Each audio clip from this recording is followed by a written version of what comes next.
Do you want to know the best way to negotiate a deal? The absolute best way to position yourself to be the one who delivers the most value, especially in a market where you have a lot of competitors. Like, you could be selling something as common as fucking cell phones, and this is how. So in my business, I sell over the phone. I do a lot of transactions, also in person too, but mostly over the phone.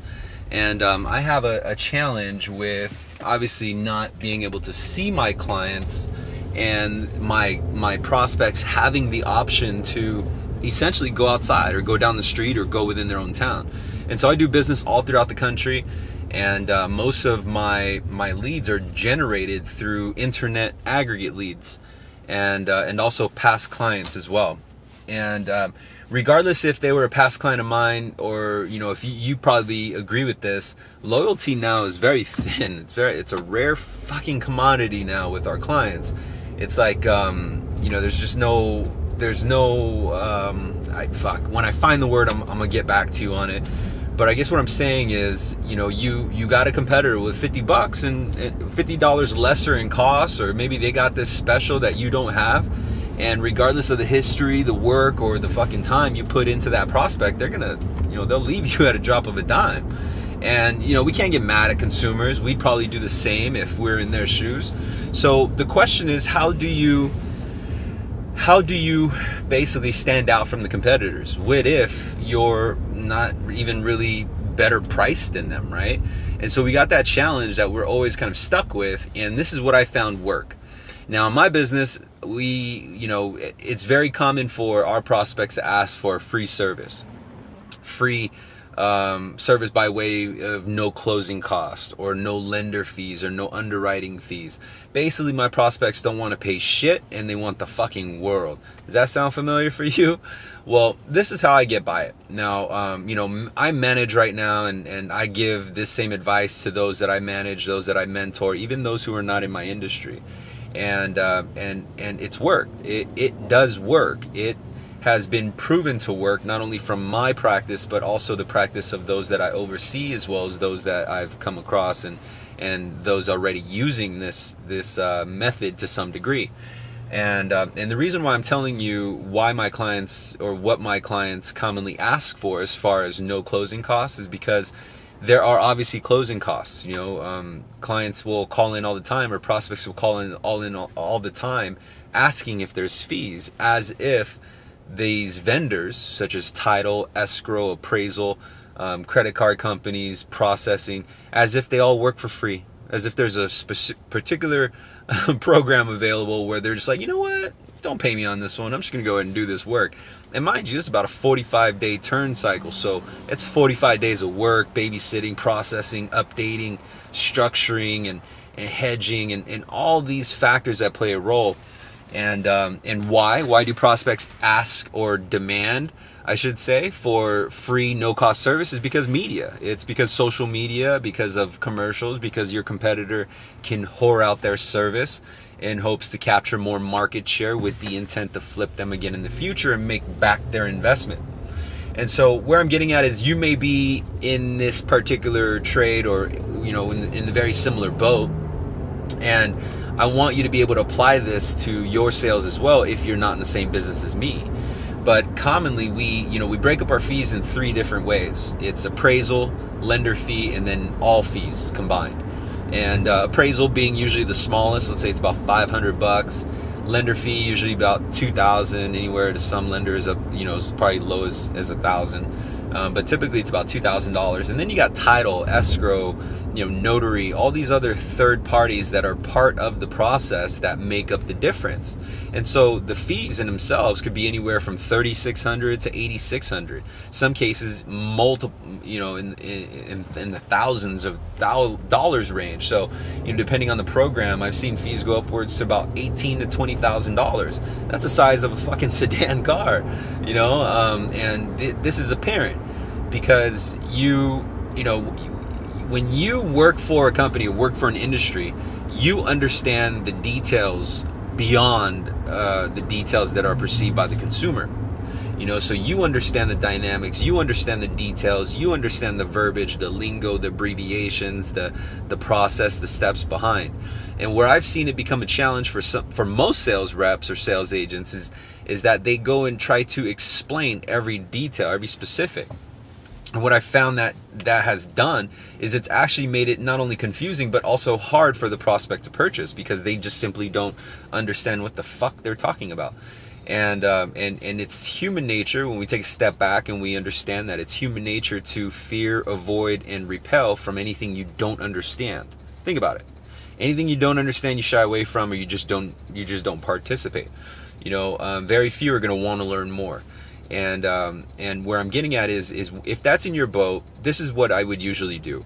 Typically, in order to get a free loan, like no fees, you have to take it in the rate. So, the interest rate's going to be higher, and obviously consumers are driven by lowest rate.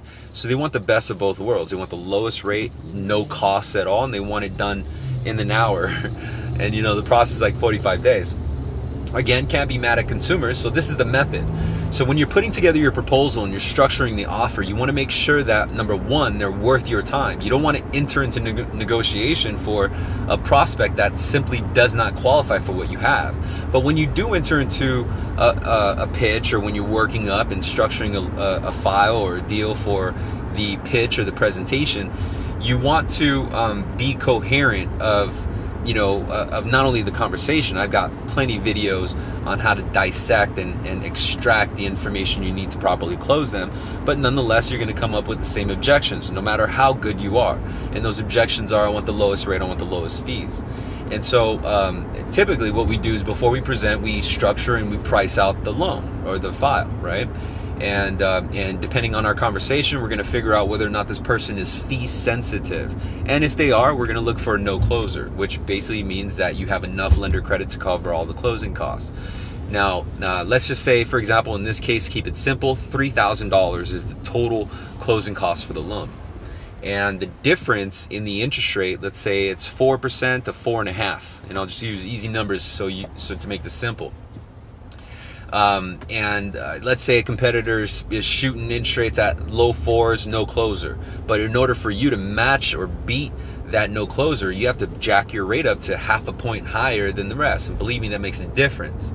Now, the method is that if you, let's say, for example, if I structured an offer and I figured out that I can give $3,000 in credit if I jacked up the rate to 4.5%, what I would do is, number one, is I would sell on simply the benefit, meaning that I'm going to explain the savings, not the interest rate, the actual monthly payment to payment.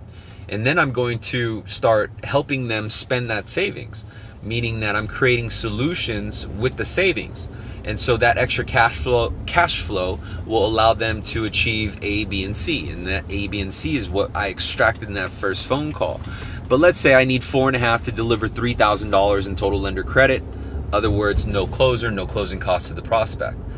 When I present the offer, I'm going to sell them on the benefit first. I'm going to sell them on the payment. I'm going to have them believe and already kind of vision what they're going to do with the monthly savings. I'm going to have them vision and damn near taste the upside to living that lifestyle with that extra cash flow.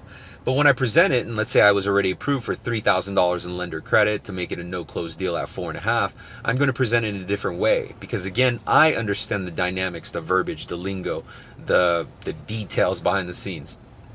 And it's my choice on how to relay the information. And so, for example, if I were to present 4.5%, I would say, well, I can get you this payment and achieve all these goals and all this benefit for you, and pay for half the closing costs. I'm approved to do that right now. However, I have an idea and I want to run it by you. I have a meeting with my manager in the early morning of tomorrow, and I have an idea. If we can present a clean file meaning I have all my I's dotted, my T's crossed, you have a bridge to cross, and it's completely safe for both of us to invest our time and energy in this direction because we both know that this is the best deal. I want to do one thing, and I'm going to need your help. I'm going to need all these documents, your tax returns, pay stubs, statements, letters of explanation, everything. And typically these documents are pretty, it's pretty substantial. And say, If I can have these documents in by my meeting tomorrow, I want to present your loan file along with a few other clients of mine and see if I can do just this grand package where I can get $3,000 in lender credit. What that would mean to you is if you are able to get me these items, this would ultimately be a no-cost loan. But here's the thing, is that if I ask for that extra lender credit, which is basically double, my manager is going to ask me one thing. Have I underwritten the file, and do we even have a loan file? The only way I could figure that out is I need all your documents. Here's the upside to you, is that you're going to know whether or not you're wasting your time or if you're in the right place. And I want to be able to earn your time, but before I do, I want to make sure that this is even worth your time. So send me over these documents. If I have them by tomorrow morning, I'm going to present your loan file along with my other clients to see if I can double your lender credit. I'm not saying that he's going to say yeah, but what I'm saying is it doesn't hurt to try. Plus, if I can get that approval, I think we could start right now and I can close this pretty quickly for you. Put some thought to it. If you want to double up your lender credit, you want a no-cost loan, get me these documents by tomorrow morning. Try it. Should work. Have a good day.